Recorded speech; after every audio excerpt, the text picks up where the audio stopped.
The white snake.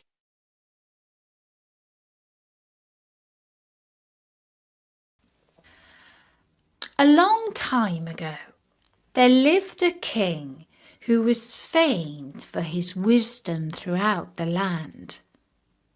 Nothing was hidden from him, and it seemed as if the news of the most secret things was brought to him through the air. But he had a strange custom. Every day after dinner, when the table was cleared and no one else was present, a trusty servant had to bring him one more dish. It was covered, however, and even the servant did not know what was in it. Neither did anyone know, for the king never took off the cover to eat of it until he was quite alone. This had gone on for a long time, when one day the servant who took away the dish was overcome with such curiosity that he could not help carrying the dish into his own room. When he had carefully locked the door, he lifted up the cover and saw a white snake lying on the dish. But when he saw it, he could not deny himself the pleasure of tasting it. So he cut off a little bit and put it into his mouth. No sooner had it touched his tongue than he heard a strange whispering of little voices outside his window. He went and listened, and then noticed it was the sparrows who were chatting together and telling one another all kinds of things which they had seen in the fields and woods. Eating the snake had given him the power of understanding the language of animals. Now it so happened that on this very day the queen lost her most beautiful ring, and suspicion of having stolen it fell upon this trusty servant who was allowed to go everywhere. The king ordered the man to be brought before him and threatened him with angry words that unless he could before the morrow point out the thief, he himself should be looked upon as guilty and executed. In vain he declared his innocence. In his trouble and fear, he went down into the courtyard and thought long and hard.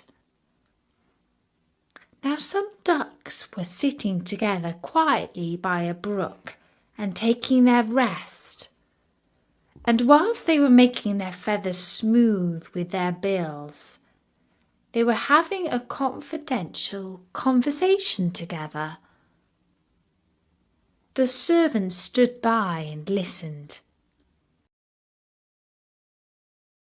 They were telling one another of all the places where they had been waddling about all the morning, and of what good food they had found. And one said in a pitiful tone, "Something lies heavy on my stomach. As I was eating in haste, I swallowed a ring which lay under the queen's window." The servant at once seized her, carried her to the kitchen and said to the cook, "Here is a fine duck. Roast her for dinner." "Yes," said the cook, and weighed her in his hand. She has spared no trouble to fatten herself, and has been waiting to be roasted long enough." And as he prepared the duck for dinner, he found the ring inside. The servant could now easily prove his innocence, and the king, to make amends for the wrong, allowed him to ask a favour, and promised him the best place in the court that he could wish for. The servant refused everything, and only asked for a horse and some money for travelling, as he had a mind to see the world and go about a little. When his request was granted, he set out on his way, and one day he came to a pond, where he saw 3 fishes caught in the reeds and gasping for water. Now, though it is said that fishes are dumb, he heard them complaining that they must perish so miserably, and as he had a kind heart, he got off his horse and put the 3 prisoners back into the water. They quivered with delight, put out their heads, and cried to him, "We will remember you and repay you for saving us." He rode on, and after a while it seemed to him that he heard a voice in the sand at his feet. He listened and heard an ant-king complain, "Why cannot folks with their clumsy beasts keep off our bodies? That stupid horse with his heavy hooves has been treading down my people without mercy." So he turned onto a side path, and the ant-king cried out to him, "We will remember you. One good turn deserves another." The path led him into a wood, and here he saw 2 old ravens standing by their nests and throwing out their young ones. "Out with you, you idle, good-for-nothing creatures!" cried they. "We cannot find food for you any longer. You are big enough and can provide for yourselves." But the poor young ravens lay upon the ground, flapping their wings and crying, "Oh, what helpless chicks we are! We must shift for ourselves, and yet we cannot fly. What can we do but lie here and starve?" So the good young fellow climbed down and gave them his own food, which he had been carrying for his lunch. Then they came hopping up to it, satisfying their hunger. They cried, "We will remember you. One good turn deserves another." And when he had gone on a long way further, he came to a large city.